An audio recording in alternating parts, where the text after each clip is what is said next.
For those who denied being Christians, worship of the gods and emperor gained them their freedom. Pliny's inquiry received a reply which is published along with his letters. Although Emperor Trajan's response is much shorter, he states, quote, "The method you have pursued, my dear Pliny, in sifting the cases of those denounced to you as Christians is extremely proper.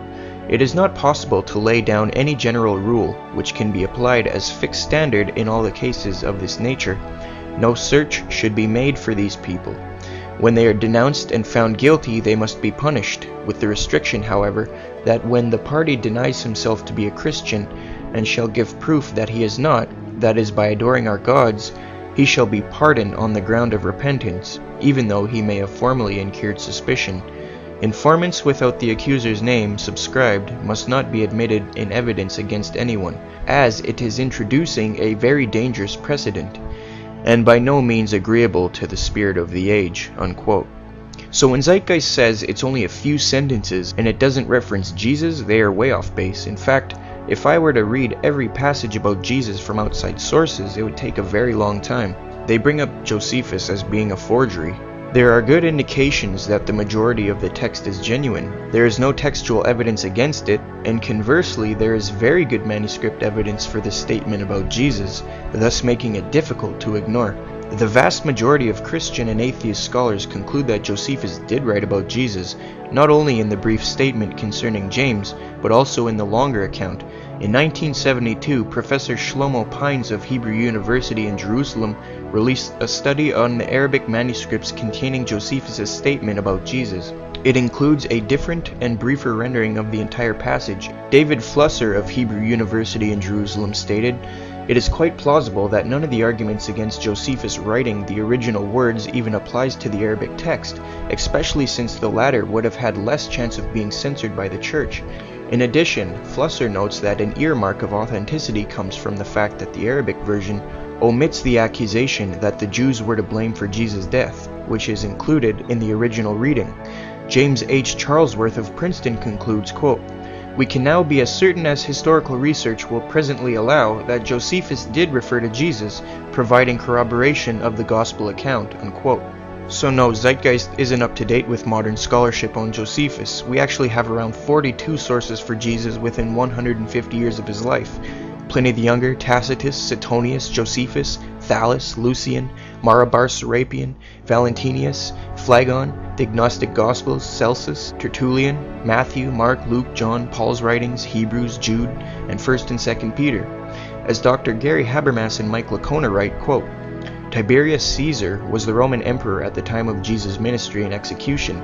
Tiberius is mentioned by 10 sources within 150 years of his death: Tacitus, Suetonius, Paterculus, Plutarch, Pliny the Elder, Strabo, Seneca, Valerius, Maximus, Josephus, and Luke. Compare that to Jesus' 42 total sources in the same length of time. That's more than 4 times the number of total sources who mention the Roman emperor during roughly the same period." In regard to those who gripe about the Gospels, historian Michael Grant writes, quote, "But above all, if we apply to the New Testament, as we should, the same sort of criteria as we should apply to other ancient writings containing historical material, we can no more reject Jesus' existence than we can reject the existence of a mass of pagan personages whose reality as historical figures is never questioned," unquote. Now, nearly 100% of scholars, atheist and Christian, agree that Jesus lived. Most atheist scholars grant the crucifixion and empty tomb as well, such as Gerd Ludermann of Germany and many others. Only fringe scholars like Acharya S. and her camp say Jesus never existed, and as we have seen through films like Zeitgeist, they lie to get their message across. Of course, Acharya's and Zeitgeist's conspiracy theory would not be complete unless they point out the perpetrators. They need to show who is responsible for assembling all this information of pagan gods and astrological information from around the world, and explain how and when they met up to write the first ancient biblical manuscripts and started Christianity. In Acharya S.'s book The Christ Conspiracy, she frantically insists it's the Masons. Now, I have studied Masonry and the New World Order thoroughly, debated the subject, arguing for a Masonic conspiracy which started in 1776, and even made a documentary film concerning it, so I absolutely know Acharya inside concedes there is no real physical data to support her outlandish theory that she proposes. So in her book on page 283, she asks herself, quote, "Where were these ubiquitous Masons when Christianity was being formed? Why is there so little mention in the texts of time? They certainly existed, as it was they who were erecting massive and magnificent edifices all over the globe. The Masons were there, perpetually hidden behind the scenes," unquote. So in other words, she has absolutely no evidence for her theory, and without this crucial part, the Christ conspiracy doesn't work. She provides no objective documentation that these supposed ancient Masons built all these massive structures in the world, or even existed at all in antiquity, and she is vague in describing which structures she is even referring to. If she means the pyramids, how would a few Masons be able to make a pyramid? Think about it. That would take thousands of people. Even with that many, we still have no idea how it is even possible to build the pyramids. She says the biblical Nimrod who built the Tower of Babel was considered the first Mason. But it doesn't matter if modern society or Freemasons say he was a Mason. You need data, and for that claim there is none. One must understand, all that Acharya is offering is legend. Masons have no proof Nimrod was the first Mason. He built a big tower that Masons imitate. So what? That doesn't prove he was a Freemason. All she can offer is quotes from fringe authors who have no evidence themselves, or quotes that don't even support her thesis. I contacted the historian and Freemason Rich Rodriguez and asked him the following questions. Is there any actual data that you are aware of that gives evidence for Nimrod actually being the first Freemason, as in he started the group, or is that just legend? Also, Hiram and the handshakes, is there any data that you know of that says the handshakes were actually done by him, or is that legend? Rich responded and simply said, quote, "It's all legend." So although Acharya writes as if she is presenting fact, she is presenting nothing of the sort. Acharya cites Thomas Paine, Origins of Freemasonry, but the accepted term for hundreds of years was simply Masonry, or operative Masonry, because they were merely craftsmen and guildsmen.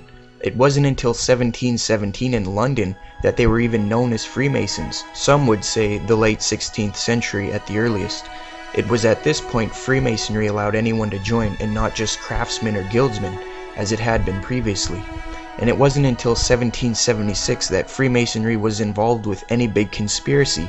Adam Weishaupt and his order infiltrated Freemasonry. Before then, there was no Masonic conspiracy. The truth is, Masonry didn't start until 800 years ago, according to our data and the vast majority of historians and research. Only fringe authors like Acharya S. say otherwise. As for the Thomas Paine quote, he doesn't even say Masons created Christianity. He just gives his opinion on how he thinks both Masonry and Christianity are sun worship, which is illogical in and of itself. But he doesn't claim Masons created Christianity as Acharya asserts. If the claim is that Christianity was based on sun worship, how do you explain how the Jews went from sun worship to Jesus when sun worship was forbidden in Judaism? Then she quotes Higgins saying, quote, "Every part of Christianity refers back to Abraham, and it's all Freemasonry," unquote. But Freemasonry didn't start until 1717, or at the earliest the 16th century, as noted by scholars. She claims that Jesus and Paul were Masons as proof, but she had just finished writing nearly 240 pages on how she thinks Jesus never existed. The inconsistency and illogic here is very evident. In the last paragraph of Acharya S.'s book, The Christ Conspiracy, she says, quote, "Despite the vilification, or in other words, slanderous defamation of the so-called New Age movement, the fact is we are entering into this New Age. I am with you always to the close of the age," so ends the Gospel of Matthew. What does this mysterious statement mean? And why was this all-important book ended with it? The age referred to in the Gospel tale is that of Pisces, unquote. Now, it is abundantly evident that the whole purpose of Zeitgeist Part 1 and the Christ Conspiracy was to induct you into the New Age movement. Despite the total deconstruction of Acharya S. and her camp, they will continue to persuade the young generation to join their New Age Brotherhood of Mystery. Study, learn, and help us overcome this trend of malicious lies put forth by the New Age movement.